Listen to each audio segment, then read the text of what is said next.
મિત્રો, આજકાલ દરેક ઘરની અંદર બાળકોને ઊંઘ નથી આવતી, મોબાઈલની લત પડી ગઈ છે, માઇન્ડને રેસ્ટ મળતો નથી, બીજું કોઈ થોટ આવતો નથી. આવા સમયની અંદર આપણે શું કરી શકીએ એમ? દરેક મા બાપ પણ આજે એક મુશ્કેલીમાં છે એમ. એનો રસ્તો જલ્દીથી કોઈને મળતો નથી.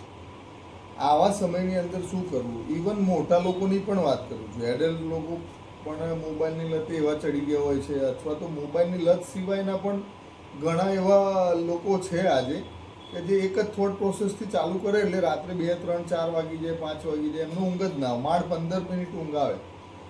એવા લોકો અમારી ત્યાં આવે છે અને ફક્ત ને ફક્ત આ નશ્ય ઔષધિ જે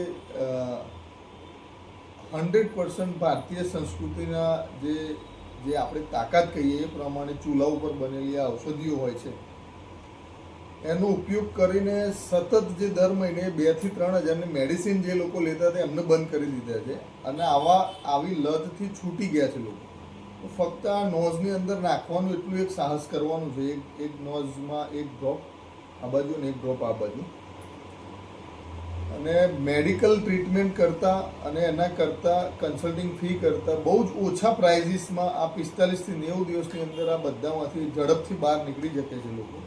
તો આટલો મોટો લાભ આપણા નજીકમાં મળતો હોય તો અવશ્ય લેવો જોઈએ, ઇગ્નોર ના કરવું જોઈએ. આપણે everywhere, every place, every thinker, every person એવું વિચારે છે કે આપણે પોતાની જગ્યાએ જ સાચા છીએ. પણ થિંક અબાઉટ જઈને થોડી આપણી આંખો વધારે ખોલીને બીજી જગ્યાઓ ઉપર, દુનિયા ઉપર શું ચાલી રહ્યું છે, આપણા ઉપર એની અસરો શું થઈ રહી છે, એના બેનિફિટ્સ કેવા છે, ઓછા પૈસામાં બેનિફિટ્સ મળતા હોય તો લેવા જોઈએ. એટલે એક સમય માટે આપણું પોતાનું જે ઓવર થિંકિંગ લેવલ છે એને સાઈડમાં મૂકી અને ભારતીય સંસ્કૃતિની ઓરિજિનલ જે તાકાત છે એમાં બિલીવ કરીને આ વસ્તુઓને અપનાવે જેવી છે. તમે ગૌવિશ્વમમાંથી લો અથવા તો બીજા કોઈ પણ સ્ટોરમાંથી લો, પણ અપનાવવા જેવી છે એટલું કહેવા માટે જ અમે લાઈવ થઈએ છીએ અથવા તો સોશિયલ મીડિયા ઉપર એક્ટિવ થઈએ છીએ. અને અવશ્ય આ વસ્તુઓનો લાભ લેવો જોઈએ. તો ઘરની અંદર જે આજે લગભગ સિમ્પલી આમ પાગલ જ કહી શકાય એવી કન્ડિશનમાં છે લોકો, એકબીજાને વાત કરતા નથી, ફક્ત આમ પોતાની ધૂનમાં જ.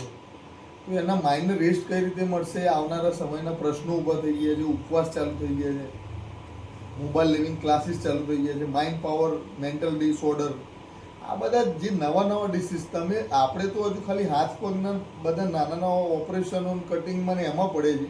એના કરતો બી ક્રોનિક ડિસીઝ કરતાં બી માણસનું માનવ્ય ખલાસ થઈ રહ્યું છે. એના જીવનના અંદર થોટ પ્રોસેસ જ નથી આવવાની, તો એ જાનવરથી પણ બદતર હાલતમાં જઈ રહ્યો છે. એ માણસ માટે તમે શું કરી શકો? તો આવી ઔષધિઓનો લાભ લઈ શકો ને આવા પોઝિટિવ થિંકિંગ અને માઇન્ડ પાવરના કોર્સ ચાલુ કરવો પડે છે. એનો મતલબ શું થયો કે માણસનું માઇન્ડ પાવર ડાઉન થયું છે.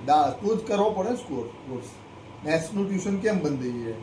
સાયન્સનું ટ્યુશન કેમ બંધ થઈ જાય? એમાં નોલેજ નથી મળેલું, એની જરૂર છે. એટલે એવી રીતે માણસને કેવી રીતે જીવવું, કેવા ઇન્સ્ટ્રુમેન્ટનો ઉપયોગ કરવો, ક્યારે ના કરવો એ ખબર નથી પડતી. એટલે એના કોર્સીસ ચાલુ થયા છે.